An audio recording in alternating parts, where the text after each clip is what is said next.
Children, আজি তোমালোকৰ সপ্তম শ্ৰেণীৰ হিন্দী ছাবজেক্ট পাৰ্ট 1 মুন্না মুন্না ৰাই হো এই পাৰ্টটোৰ সকলোবোৰ প্ৰশ্ন উত্তৰ আলোচনা কৰিম। পেজ নম্বৰ 10ৰ পৰা পেজ নম্বৰ 12লৈকে যিমানখিনি প্ৰশ্ন উত্তৰ গোটেইকেইটা প্ৰশ্ন উত্তৰ এছামিছত আলোচনা কৰিম, গতিকে তোমালোকে বুজিবলৈ চেষ্টা কৰিবা। ঠিক আছে চিলড্ৰেন, ব'লা আমি মূল ভিডিঅ'লৈ যাওঁ। मुन्ना मुन्ना राई हो एक देश प्रेम मूलक गीत है। प्रस्तुत गीत को लय के साथ कक्षा में गाओ। मुन्ना मुन्ना राई हो এটি দেশ প্ৰেমমূলক গীত। ক্লাছত উপস্থাপন কৰা গীতটো পছন্দৰে তোমালোকে পঢ়িবলৈ কৈছে। নেক্সটত আছে তোমালোকৰ 2 নম্বৰ। मुन्ना मुन्ना राई हो गीत को तुम किस माहौल में गुनगुना सकते हो बताओ। क्या তোমালোকক কৈছে যে মুন্না মুন্না ৰাই হো গীতটো কি পৰিৱেশত গাব পাৰা মোক কোৱা। उत्तरটো চোৱা, উত্তৰত কি কৈছে। इस गीत को हम स्वतंत्रता दिवस, गणतंत्रता दिवस, गांधी जयंती आदि जैसे राष्ट्रीय समारोह में गुनगुना सकते हैं। ইয়াত তোমালোকক কৈছে যে স্বাধীনতা দিৱস, গণৰাজ্য দিৱস, গান্ধী জয়ন্তী আদি ৰাষ্ট্ৰীয় অনুষ্ঠানত আমি এই গীতটো গাব পাৰোঁ। ঠিক আছে, নেক্সট প্ৰশ্নটো চোৱা। 3 নম্বৰ উত্তৰ লিখিবলৈ কৈছে। কণৰ প্ৰশ্নটো চোৱা। কবিতা में उल्लेखित देश का सिपाही कौन है। এই 2 নম্বৰ প্ৰশ্নটোত কৈছে যে কবিতাটোত উল্লেখ কৰা দেশৰ সৈনিকজন কোন। উত্তৰটো চোৱা, উত্তৰত কি কৈছে তেওঁলোকে চাম। কবিতা में उल्लेखित देश का सिपाही नन्हे मुन्ने बच्चे है। ইয়াত তোমালোক উত্তৰত কৈছে তোমালোকক কবিতাটোত উল্লেখ কৰা দেশৰ সৈনিকসকল সৰু ল'ৰা ছোৱালী। ओके, आई होप चिल्ड्रन तुम्हारे बुझी पाए। अपना देश भारत कैसे किसी से कम नहीं है। তোমালোকক কৈছে যে আমাৰ দেশ ভাৰত কেনেকৈ কাৰো তুলনাত কম নহয়। उत्तर चुआ। प्रगतिशील देशों की तरह हमारे भारत देश में भी विभिन्न उद्योग और कारखानों की भरमार है। कला संस्कृति के मामले में तो भारत विश्व विख्यात है। कते কৈছে যে আন বহু প্ৰগতিশীল দেশৰ দৰে ভাৰততো বিভিন্ন ধৰণৰ উদ্যোগ আৰু কাৰখানা আছে। ভাৰতবৰ্ষৰ শিল্প আৰু সংস্কৃতিৰ বাবে विश्वविख्यात। नेक्स्ट प्रश्न चुआ। देश को बनाऊंगा मशीनों का नगर। अपने देश को मशीनों का नगर बनाने का संकल्प क्यों लिया गया है। ইয়াত তোমালোকক কৈছে যে মই এই দেশখনক যন্ত্ৰৰ চহৰ কৰিম কিয় আমাৰ দেশখন যন্ত্ৰৰ চহৰ হিচাপে গঢ়ি তোলাৰ সংকল্প লোৱা হৈছে। উত্তৰটো চোৱা।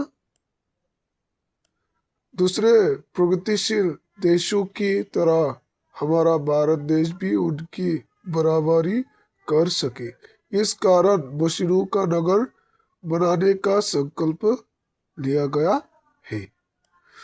ইয়াত তোমালোকক কৈছে যে ভাৰতে আন প্ৰগতিশীল জাতিৰ লগত খোজ সক্ষম হ'বলৈ আমি এখন যন্ত্ৰৰ চহৰ নিৰ্মাণৰ সংকল্প লৈছো। নেক্সটত আছে তোমালোকৰ গ।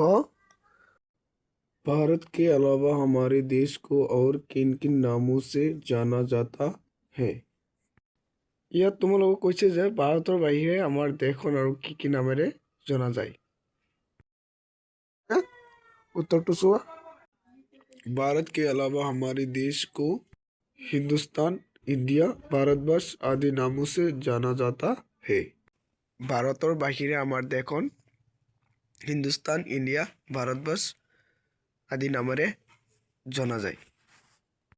नेक्स्ट प्रश्न रसुआ अपना तिरंगा ऊंचा रखने के लिए क्या करना जरूरी है ইয়াত তোমালোকক কৈছে যে আমাৰ তিৰংগাটো উচ্চা কৰি ৰাখিবলৈ কি কৰিব লাগিব अपना तिरंगा ऊंचा रखने के लिए हमें अपने देश की प्रति सम्मान और देश के लिए कुछ ऐसा कोई करोगे कि उमंग जैसे देश का ऊंचा नाम हो और भारत का तिरंगा ऊंचाई पर लहरता रहे কিয় তোমালোকক কৈছে যে আমাৰ তিৰংগাটো উচ্চা কৰি ৰাখিবলৈ হ'লে আমাৰ দেশৰ প্ৰতি সন্মান আৰু দেশৰ বাবে এনেকুৱা কিবা এটা কৰাৰ উত্তম থাকিব লাগিব যিয়ে দেশলৈ উচ্চ নাম কঢ়িয়াই আনিব আৰু ভাৰতৰ তিৰংগা উখলৈ উৰি থাকিব नेक्स्ट प्रश्न तो सुआ तुम्हारी मंजिल क्या है तुम कैसे उस मंजिल तक पहुंचोगे ইয়াত তোমালোকক কৈছে যে তোমাৰ গন্তব্যস্থান কি তোমাৰ গন্তব্যস্থানত কেনেকৈ যাবা এতিয়া উত্তৰটো চোৱা मेरे मंजिल सेना में भर्ती होना है मैं इस मंजिल तक अपने लोगों इच्छा शक्ति और आत्मनिर्भरता के बल में पहुंचूंगा को কৈছে যে মোৰ লক্ষ্য সেনাবাহিনীত যোগদান কৰা মই মোৰ নিৰ্দিষ্ট ইচ্ছা শক্তি আৰু আত্মনিৰ্ভৰশীলতাৰ জৰিয়তে এই লক্ষ্যত উপনীত হ'ম नेक्स्ट प्रश्न रसुआ नीचे कुछ मशीनों के चित्र है उन मशीनों के नाम और कहाँ इनका प्रयोग होता है लिखो প্ৰশ্নটোত এইটোৱে কৈছে যে তলত কিছুমান মেচিনৰ ছবি দিয়া হৈছে আৰু এই মেচিনবোৰৰ নাম লিখা লগতে ক'ত ব্যৱহাৰ হয় সেইটো লিখিবলৈ কৈছে ক टैंक टैंक का प्रयोग जंग के मैदान में होता है এইটো চোৱা তোমালোকক এটা ভিডিঅ' দিয়া হ'ল যাতে তোমালোকে ধুনীয়াকৈ বুজি পোৱা टैंक ক'ত ব্যৱহাৰ হয় যুদ্ধৰ মাতত नेक्स्ट प्रश्न চোৱা ट्रैक्टर ट्रैक्टर का प्रयोग खेत के मैदान में होता है হাল বোৱাবলৈ খেতি পথাৰত ট্ৰেক্টৰ ব্যৱহাৰ কৰা হয় नेक्स्ट प्रश्न চোৱা एटीएम का प्रयोग पैसा निकालने के लिए होता है মানুহে এটিএম ব্যৱহাৰ কৰে টকা উলিয়াবৰ কাৰণে नेक्स्ट प्रश्न चुआ प्रस्तुत गीत में भारतवर्ष को शांति की नगर कहा गया है नीचे हमारे देश के कुछ शांति दूतों के चित्र दिया गया है इन चित्रों को पहचानो एवं उनके बारे में पास ही दिए गए सिद्धांतों में लिखो ओके ইয়াত তোমালোকক এইটো কথাই কৈছে যে উপস্থাপন কৰা গীতটোত ভাৰতক শান্তিৰ নগৰ বুলি কোৱা হৈছে ওকে তলত আমাৰ দেশৰ কিছুমান শান্তি ৰাষ্ট্ৰদূতৰ ছবি দিয়া হ'ল এই ছবিবোৰ চিনাক্ত কৰি ওপৰত দিয়া ঠাইবোৰত ইয়াৰ বিষয়ে লিখিবলৈ কৈছে ওকে এইটো ছবিটো চোৱা তোমালোকে ফাৰ্ষ্টটো চোৱা এইটো গৌতম বুদ্ধৰ ছবি হয় যিটো তোমালোকক কিতাপত দিয়া হ'ল কিন্তু মই কিতাপত দেখুওৱা নাই মই ডাইৰেক্ট দি দিছোঁ তলত গৌতম বুদ্ধৰ বিষয়ে লিখিবলৈ কৈছে এইটো চোৱা गौतम बुद्ध की जन्म 563 ईस्वी पूर्व में नेपाल के लुम्बिनी में हुआ था और उनके बचपन का नाम था सिद्धार्थ गौतम बुद्धर जन्म হৈছিল খ্ৰীষ্টাব্দপূৰ্ব 563 চনত নেপাল তাম্বুলিত জন্মগ্ৰহণ কৰা তেখেতৰ সৰুকালৰ শৈশৱৰ নাম আছিল সিদ্ধাৰ্থ ओके নেক্সট চোৱা তোমালোকে, এইটো গান্ধীজীৰ ছবি হয়। গান্ধীৰ বিষয়ে লিখিবলৈ কৈছে, এইটো গান্ধীৰ হয়। গান্ধীৰ তলৰ যিটো শাৰী আছে এইটো তোমালোকে লিখিবা। ओके चोआ, महात्मा गांधी के जन्म 2 अक्टूबर 1869 हुआ और मृत्यु 30 जनवरी 1948 में हुआ था। इनका पूरा नाम मोहनदास करमचंद गांधी था। महात्मा गांधीर जन्म 2 अक्टूबर 1869 9 হৈছিল আৰু মৃত্যু 30 জানুৱাৰী 1948 মৃত্যু হৈছিল। তেওঁৰ সম্পূৰ্ণ নাম আছিল মোহনদাস কৰমচন্দ গান্ধী। ओके নেক্সটত চোৱা, মাদাৰ টেৰেছা। তাইৰ বিষয়ে তলত লিখা হ'ল, তোমালোকে ধুনীয়াকৈ কিতাপত লিখি ল'বা, ঠিক আছে। मादर तेरेसा जन्म 1910, मृत्यु 1997, एक अल्बानिया भारतीय नन थी जिन्होंने कलकत्ता भारत में मिशनरी ऑफ चैरिटी की स्थापना की और गरीबों बीमारों लोगों की सेवा के लिए अपना जीवन समर्पित कर दिया। गतिके मादार तेरेसार जन्म 1910 और मृत्यु 1997 নত হৈছিল। এইগৰাকী আলবানিয়া ভাৰতীয় নন যিয়ে কলকাতা ভাৰতত মিছনেৰী অফ চেৰিটি প্ৰতিষ্ঠা কৰিছিল আৰু দুখীয়া ৰোগী আৰু অত্যজনৰ সেৱাৰ বাবে নিজৰ জীৱন উৎসৰ্গ কৰিছিল। 1 নম্বৰ প্ৰশ্নত তোমালোকক বেলেগ একো কোৱা নাই। স্বৰবৰ্ণ আৰু ব্যঞ্জন বৰ্ণ তলত দিয়া শব্দকেইটা ভাঙিবলৈ কৈছে, গতিকে আমি এতিয়া শব্দকেইটা ভাঙিম। ओके প্ৰথমটো চোৱা, মংজিল ইকুৱেল ম যোগ অ যোগ যতুকাৰ যোগ ই যোগ ন যোগ অ। ओके চিলড্ৰেন, তোমালোকে সময়টো নষ্ট নকৰি তোমালোকে জলদি লিখি লোৱা। মই আশা কৰোঁ তোমালোকে লিখি লৈছা, গতিকে নেক্সট প্ৰশ্নটো চোৱা। नेक्स्ट प्रश्न चुआ, आओ शब्दों के शुद्ध रूप लिखे। प्रथम बाकसটো चुआ, अशुद्ध शुद्ध, प्यार प्यार, ओके बनूंगा बनूंगा, दुनिया दुनिया, मशीनी मशीनी। नेक्स्ट बाकस, चलूंगा चलूंगा चलूंगा,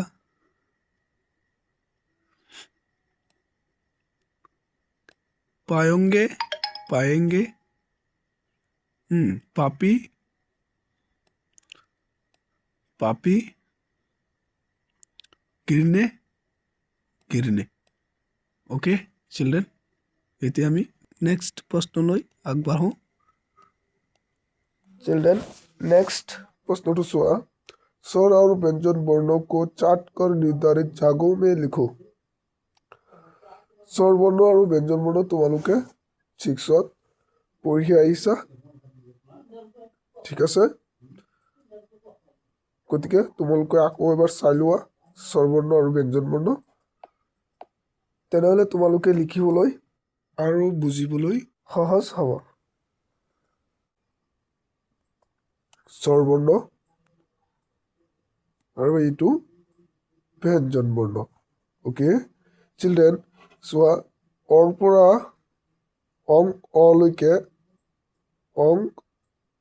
অলৈকে স্বৰ বৰ্ণ আৰু ব্যঞ্জন বৰ্ণ কৰ পৰা ক্ষত্ৰ গৃহস্ৰ ৰলৈকে ব্যঞ্জন বৰ্ণ।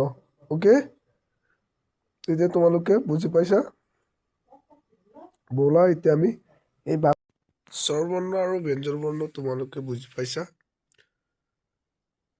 এতিয়া আমি স্বৰবৰ্ণ আৰু ব্যঞ্জন বৰ্ণ নিৰ্ধাৰিত জাগাত লিখিম। স্বৰবৰ্ণ আকৌ স্বৰবৰ্ণ ই, আ, উ। ব্যঞ্জন বৰ্ণ খ, গ। অ'কে, এতিয়া চোৱা স্বৰবৰ্ণ, এইটোত স্বৰবৰ্ণ নাই, ব্যঞ্জন বৰ্ণ আছে, গতিকে ব্যঞ্জন বৰ্ণ দিয়া হ'ল উং, ন, ম, প, ল। টো ব্যঞ্জন বৰ্ণ।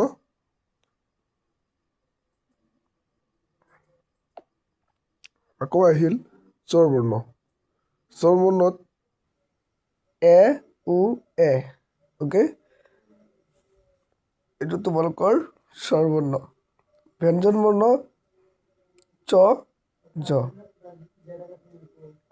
অ'কে, এতিয়া আমি নেক্সট প্ৰশ্নলৈ যাম। চিলড্ৰেন, नेक्स्ट प्रश्न तो चुआ, क्रम से संख्या भरकर नीचे के खाली चंखाटों को पूरा करो। ठीक আছে,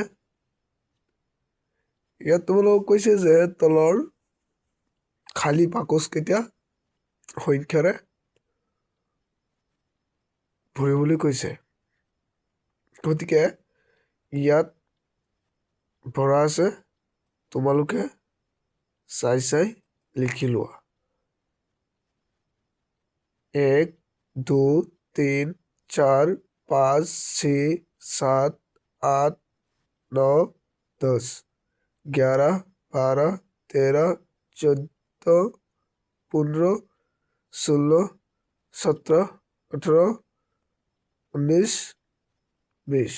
অ'কে, তোমালোকে লিখি লোৱা ধুনীয়াকৈ। নেক্সট প্ৰশ্নটো চোৱা। तुम लोग ऐसे ही और देश प्रेम मूलक गीत इकट्ठे करो और गाने की कोशिश करो। आओ पाठ में आए कुछ शब्दों के अर्थ जाने। গতিকে তোমালোক কৈছে যে তোমালোকে দেশ প্ৰেমমূলক গীত সংগ্ৰহ কৰি গাবলৈ চেষ্টা কৰিবা। আৰু লগতে তোমালোকক কৈছে যে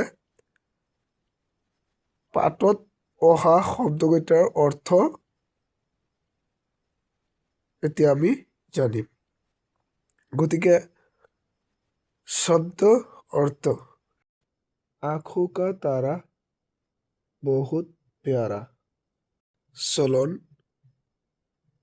नियम, रिवाज, नन्हा छोटा सा, मंजिल, लक्ष्य, पसीना, गर्मी में जो पानी शरीर से निकलता है उसको पसीना बोलता है। ठीक है बच्चों, नेक्स्ट पाकोस को देखो।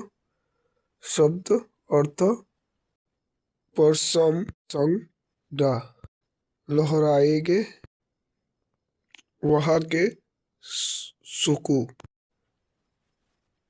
वो कहा गया, इधर में नहीं है। डोंगर, मग, रा, रास्ता, थम,